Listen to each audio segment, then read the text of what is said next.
hindi lang siya, pati yung mga next generation. Ang nais ng Diyos sa atin, kung pwedeng putulin yung cycle na yan, kung pwedeng putulin ang curse na yan, putulin. Kung pwedeng putulin ang negative declaration na yan, putulin. Bakit? Panahon na nais ng Diyos, sumunod ka. Why? God wants you to be victorious. God wants to bless your life and your family. God wants to bless your household, lalo tigit. Kaya pwede ngayong hapon, sa ating pagtayo, sige, just allow the instruments to play.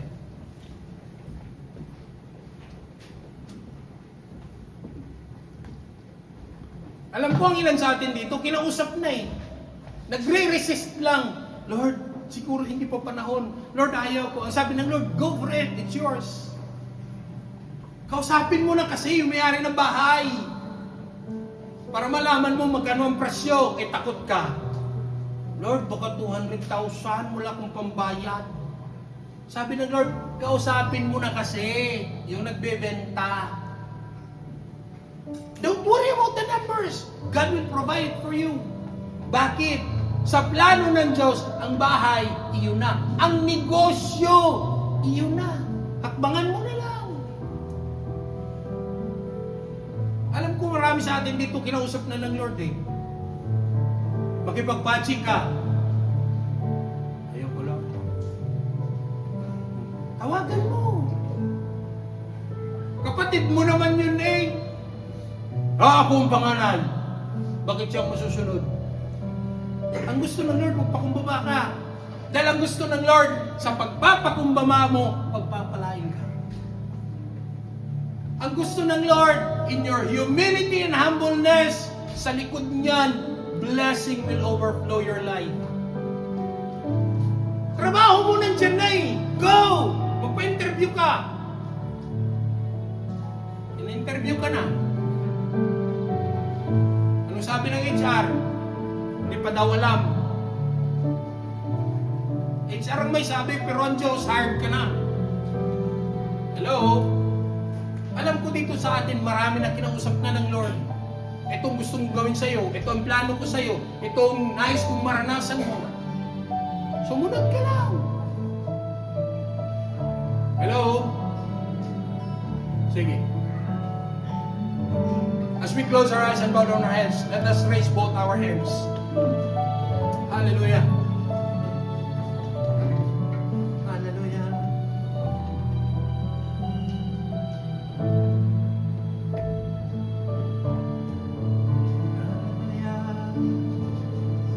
Ikaw ang magpapahari sa buhay ko. Pusong dalisay ng nais mo, ikaw ang mag-ari sa buhay ko.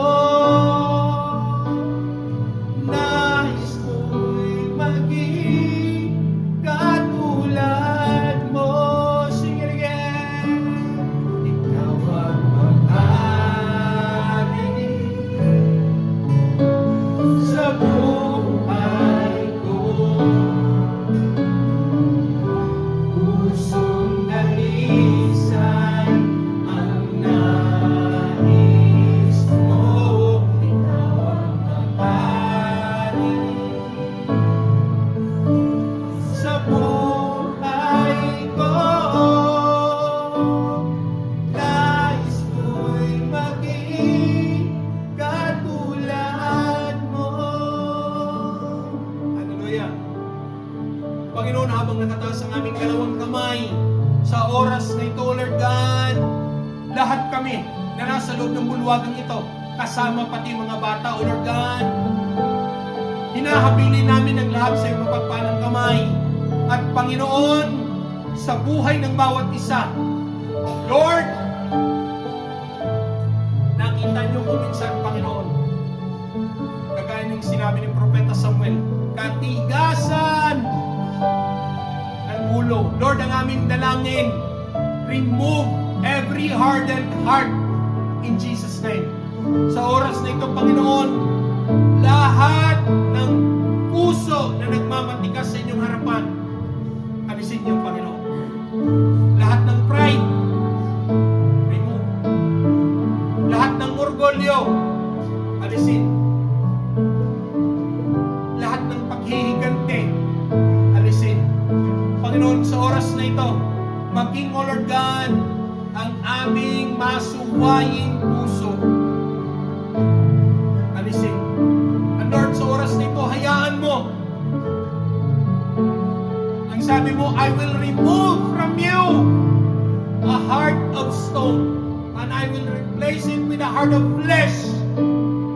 And with that heart, sa pusong yan, ilalagay ko ang aking mga mandato sa pusong yan, magiging masunurin sa aking kalooban. Lord, yan ang desire namin ngayong hapong ito.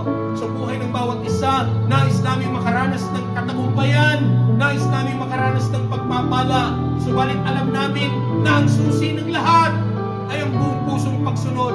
Lord, sa buhay ng aming mga kapatid, sa buhay ng bawat isang nandito, maging, O Lord God, sa lahat ng mga kapwa ko kamanggagawa, Panginoon, maging unang pamantayan ng aming buhay. Hindi lamang bilang manggagawa, kundi bilang mga Kristiyano, bilang mga anak mo, Panginoon. Maging masunurin sa nais mong mangyari at maganap. May mga pagkakataon, Panginoon, hindi man namin naiintindihan, hindi man namin nauunawaan. And Lord, allow us not to dwell on the logic, but to trust you. Panginoon, hindi mahalaga kung nauunawaan ba namin o hindi. Pero mahalaga, Panginoon, na kami nagtitiwala na alam namin na sa aming pagsunod, walang anak mo na mapapahamak. And Lord, we fervently declare sa buhay ng bawat babae at lalaki na nasa bulwagang ito,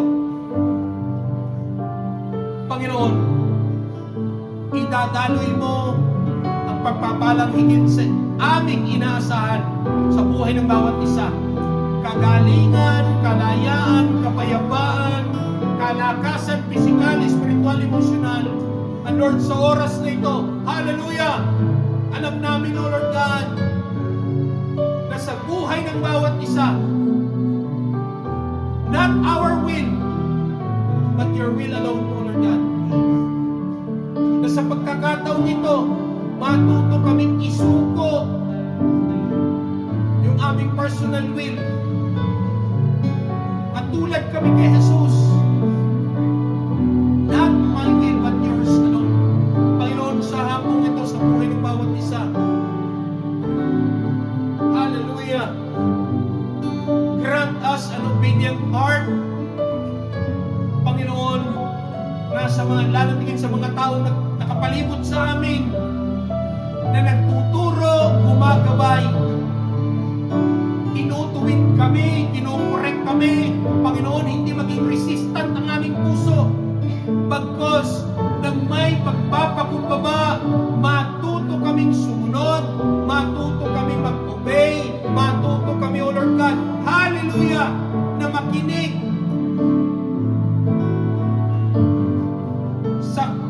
sa teaching, O Lord God, matuto kami to lean our ears to correction. Panginoon, sa hapong ito, kami naniniwala at nananampalataya na sa buhay ng bawat isa, O Lord God, iginawad niyo ang mitin ng aming mga puso.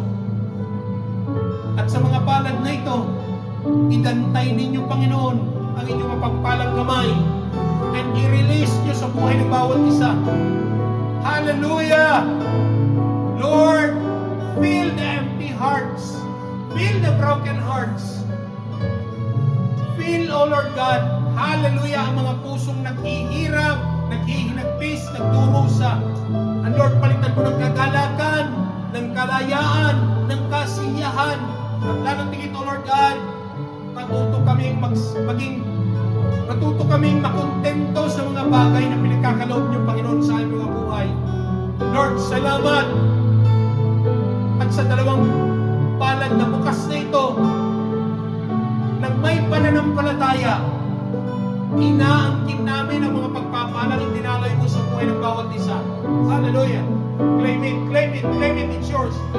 Panginoon, inaangkin namin yung kaayusan ng pamilya, inaangkin namin yung kagalingan ng anak, inaangkin namin, Panginoon, hallelujah, yung financial breakthrough, inaangkin namin, Panginoon, maboborn again ang aming mga mahal sa buhay, inaangkin namin, Panginoon, na sa oras na ito, hallelujah, kikilos ka't gagawa. We even pray, Panginoon, na sa oras na ito, lahat kami nag-intercede para sa aming bansang Pilipinas. Lord, kahabagan niyo ang aming bansang Pilipinas. Hallelujah. Sa nananalasang bagyo, Lord, ang aming dalangin, have mercy sa aming bansang Pilipinas, Panginoon. Hallelujah. Kahabagan niyo ang mga taong naghihirap, ang mga taong nawalan ng kabuhayan, ang mga taong nawalan ng mga tirahan, Panginoon. Hallelujah. At lalo tigit, Lord, comfort those people na mga naalila ng mga mahal sa buhay dahil sa bagyo. Panginoon, nagkakaisa kami bilang magkakapatid sa pananampalataya sa aming mga kababayan sa lugar ng Pilipinas, Luzon, Visayas at Mindanao.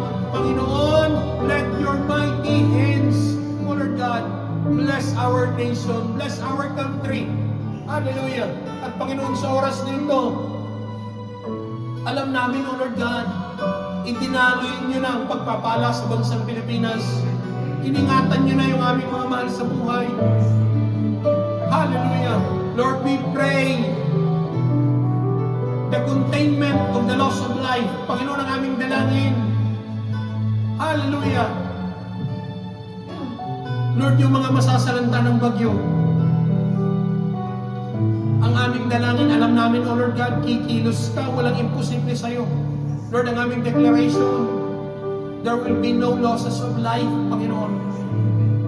At gawin mo ang pangyayaring ito, Panginoon, maging, hallelujah, ang pangyayaring ito, Panginoon, maging pagkakataon ng lahat ng aming mga kababayan, manumbalik sa iyo, magtiwala sa iyo, lalo tingit sumunod sa iyo, Panginoon. At sa oras na ito, Lord, sa aming mga mahal sa buhay na nasa Pilipinas, ikaw na Diyos ang aming tinatawagan na siyang mag-iingat, gumabay, O Lord God, mag-protect sa aming mga mahal sa buhay. Lord, salamat sa hapong ito nang may pananampalataya, inaangkin namin ang lahat, hallelujah, ng aming panalangin, kinatugon mo. Sa inyo rin yung banal pamarituhan lahat, hayaan mong ibabalik namin sa inyo, kataas-taasan, kapurihan, kalulatian, sa pangalan ni Jesus. Amen. Can we give a clap of hallelujah! Sige, hoy, pag-pray yung ating